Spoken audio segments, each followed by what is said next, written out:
I think he was a victim of himself and the image and the legend. And do you regret having written the book, and what impact do you think his death is going to have on it? I don't have regrets for writing the book. I have a lot of sorrowful feelings about the timing, because what's happening now, the rumors that are going about, is that there are some rumors around trying to portray us as bloodsuckers who wrote this book to capitalize on the death of Elvis Presley. And they never seem to realize that the book was written a year ago, when he was alive. Well, Dave and Sonny, at the spur of the moment, many times before, Elvis used to go up and just buy gifts for people, automobiles and everything else. Why did he do that? He loved to give. Did the drugs have anything to do with that? I don't think so. I think it was just the spirit. He wanted to see the person's face when he gave it to him. I mean, it was he was insistent upon that. He liked to see, and he would be with them and share it with them, boy, for that time. And then the next day, he didn't want you to mention it, that, you know, it was gone and past, and that moment was it, and he gave it to you, and he wanted you to just accept it in that sense, that he enjoyed giving it to you, and he didn't want you to carry on about it over a period of time. Excuse me. And he loved to give. We went with him one time to a black lady in Memphis that he had read about in the paper that was crippled. And he read about it, just an article in there, no special appeal thing. And he went and bought the most expensive wheelchair, electric wheelchair, and took it over to her and gave her some money and stuff. I mean, this is the way it was.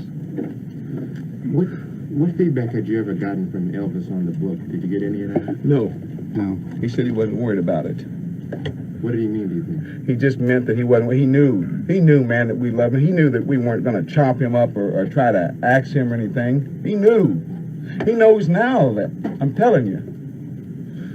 What was the purpose of calling this press conference? I'd like you to spell it out. To counteract what we think people have gone around without reading the book, just going out and thinking from hearing from someone, on a certain individual on different shows, about their reaction to the book, and they haven't read the book, and that some of the people that are talking haven't read the book, and we think that I think it deserves a fair thing for us to be able to say our side and how much we did love the guy and how much admiration we had for him. When we wrote this book, it was out of bitterness and hurt to start with. I tell you, when we were given 3 days notice by his father and a week's pay, after 16 years, 20 years, 2.5, 3 years with Dave, we all had families, and he wouldn't talk to us himself. He flew out of town, and he had his father do it.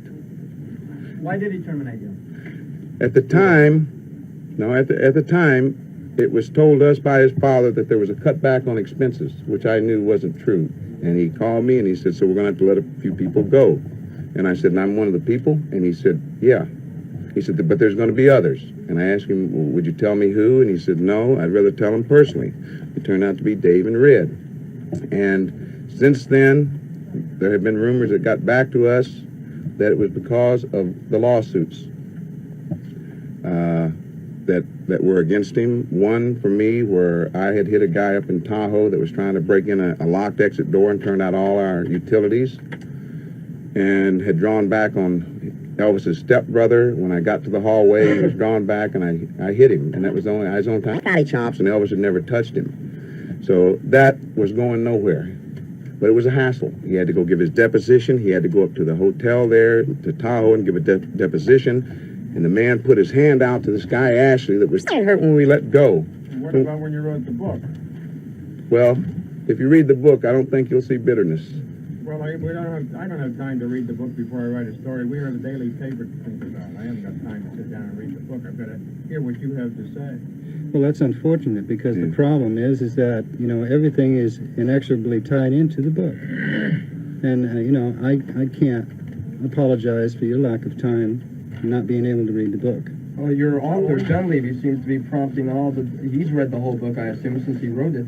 He keeps talking about drugs all the time. Well, he's sensationalism. I mean, he writes for the Star. We As can't. you know, it's on the same thing as the Enquirer, the sensationalism type thing. He's writing for the New York Post too. He's running a series of articles in there. And when we met him, he wasn't like that when we were with him last year. I mean, he was interested. He broke down with us during the interviews when he saw one of us get moved, when we would recall an instance of what this man had done. And I couldn't believe that was the same guy up there. I could not believe. Have you tried to talk to him? What would you tell him if you could talk to him right now? Are you upset I would with tell. him? I would tell him, Steve. Well, I can't say what I'd tell him. Tell him, yes. No, it would be curse words. I mean, I would call him a name. And I said, "What are you doing, man? Who are you? You were someone we told a story to, and you're going up there and blasting into him like that and saying the whole thing's about drugs. It's not. There's love and admiration in there. Is the book a misrepresentation? Not at all. It's fact. It is true. Well, where is the sensationalism, then? The drugs thing that he keeps trying to bring up Everybody- as the main thing, and it's everybody not. keeps The drug sleeping things on are the mentioned drugs. in there minutely. If you read it, you'll see. But he went up there and could watch this man being embalmed, that was alive and well that day or something before, and I couldn't do that. But he was fat. It wasn't a thing of where he was an org type of killing and things with their hands. He was into all of these things. It wasn't just with death. He was curious about everything in life. He really was. It wasn't Are you a going to morbid funeral? thing. Why are you here? in We have been California? told by We live here. someone that his father doesn't want us there. And do you think Dunleavy's a phony now after all this? I think that what I That's saw your today words. was phony from the guy that I met a year ago. Yes, I do. I think he's a phony. Dave, you seem to be implying before that you were writing the book in part to try and get Elvis to change his ways. Is that right? You bet. That was one of the reasons. There were a number of reasons for writing the book. Number one, we felt that the manner in which we were discharged wasn't right. I mean, any employer has the inalienable right to fire any employee. No question about that at all. But nobody has a right to treat you like a piece of garbage. You know, nobody. And number two, to continue with that, is again, you know, to reiterate what we said earlier a couple of times, we wanted to point out to him, you know, what he was doing, not only to himself, but to the people around him. And we didn't want him to be what he was. We wanted him to be what we knew he could be and had been, you know, again. And thirdly, we wanted to, my God, we had families, you know, and we're sitting out in the streets, and what are we going to do? Be 40-year-old stuntmen, or? I wanted to add one thing to that. See, that's what I mean. A certain individual took the quote thing from me in the front page about maybe it will do some good. He didn't know what it means. He says, what does it mean it'll do some good? If he had read the book, he would have found in there that we were trying to present him with a challenge. Because if he looked back and saw all these things roll in front of him and know that they were true, I don't know how he might have dismissed them in his mind as the years went by. Well, it wasn't like... But when he saw it the way that it happened, like anyone else, when you read something about your former life or anything that you've done years ago, the reality of it is in front of you. It's not something you can... You know how it was. And that's what I meant when I said maybe it will do some good for him, for the drug culture, for people to realize no one is out of reach of drugs, man. Here is a man that had it in the palm of his hand and started off with it that way, and the drugs took it away from him. Have you Okay, had, that's have it. you been, I'm wait a minute, sorry. now we had to wait, so this is a two-way situation. Being a contributory factor. What's your response to that? Absolute nonsense. You know, how could it possibly have, you know, as a matter of fact, he even stated himself that, you know, he wasn't concerned about the book. And according to people, and you've seen it on the newscast, he's been for the last week, been very happy and looking forward to this upcoming tour. Sonny, did his depression ever lead him to be suicidal at all? No, he No, that would too never- strong a person. no, never No, happen. never. How do you think that his death will affect? Thank you very much. Do you know how much the book is sold? How many copies it sold? We have no idea. It just was released. We have no idea, and we don't really care.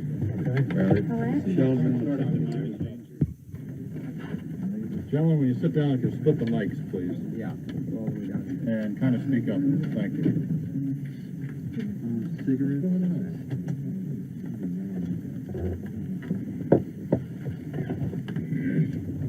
Hey, as you look at the table, Dave Hebler is on. Do you have a statement to make, or we just gonna ask you some questions? No, the reason that we are here is to, because we've seen some of the coverage on this, and we think that it's been entirely put in the wrong light by different individuals, and we'd like to see if somehow we can get it straight. What is the straight? The straight is that we love that man. That's what the straight is. And I'm telling you, no one could have been more shook up by that man dying than me. And I mean that from the bottom of my heart. And we wrote this, we started on this a year ago. Speak up, please. We started into this a year ago. And there's been nothing added, anything different than what it was already, the book was already completed, and we didn't expect anything like him to do this, because otherwise it would have gone on, and whether he put a lawsuit against us or whatever he would have done. But if you love the man, why do you drag all of this information out and make it public? Have you read the book? I have not. Okay. Wait till you read it. I'm reading the synopsis. Right. Well, read the book, please.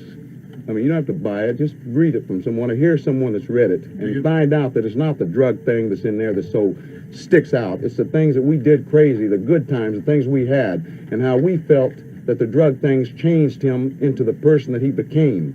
That's all. His health and everything. But we did not specify that the drugs were the whole thing throughout. I understand that. Why do you want to tell that part, that side of Elvis? Well, ever since I've known Elvis, this man has needed a challenge, and he's met it. He did it in 1973 when he is overweight. He was going to do a satellite show going into 25 countries, 1 billion people. People had never seen him perform before, and he knew it, and he went on a diet. He got down to about 165 pounds, the best I'd seen him look in several years, and he put on a dynamite show. And then he went right back to what he was doing before. He just didn't care. I don't know if he was getting bored. He loved performing, but the time in between, all the time that he wasn't on that stage for that hour, I guess the man was just bored, and he was trying to find different things to do. He would get toys or things, grown-up things like three-wheelers, and ride them around Memphis just for an hour or so, just to get out. I mean, the man was limited. He could be in the middle of the crowd, and he could be lonely. He was one of the loneliest men I've ever seen in my life. And we tried to be with him and protect him and keep him happy as the best we could. I swear to God we did, man. Sonny, you said you didn't understand why he did what he did. What do you mean by that? On what part? You were saying, I just don't understand why he did it. I don't know what you meant by that. Did what? Why he did the drugs? Yeah. Yeah. I guess because he was bored. He was bored, and unless he was on stage, the man didn't have anything to do. What drugs are we talking about? Was he hooked? We're talking about uppers and downers. We're talking about sleeping pills. We're talking about things like Demerol. We're talking, yes. You actually saw him take Yes. Yes.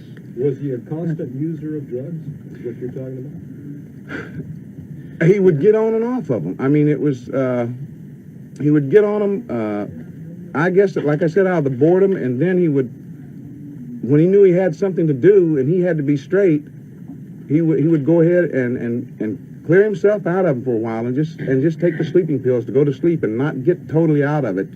Like after an engagement in Vegas, the first couple of days he would stay there, boy.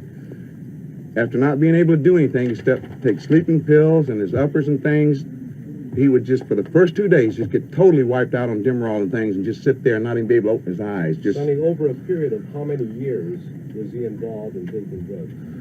Well, he told us a sergeant started him on Benzedrine or Dexedrine or something in the Army when he was on maneuvers out in the snow and everything.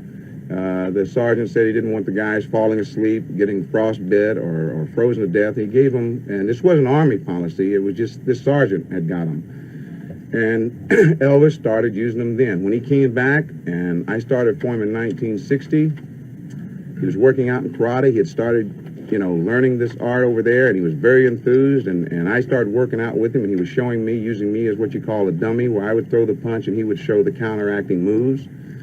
And we started coming out here on the movies, and we started taking the diet pills with him because he was, at the time, it was just diet pills, and then he would take sleeping pills to counteract and go to sleep, and we did the same thing.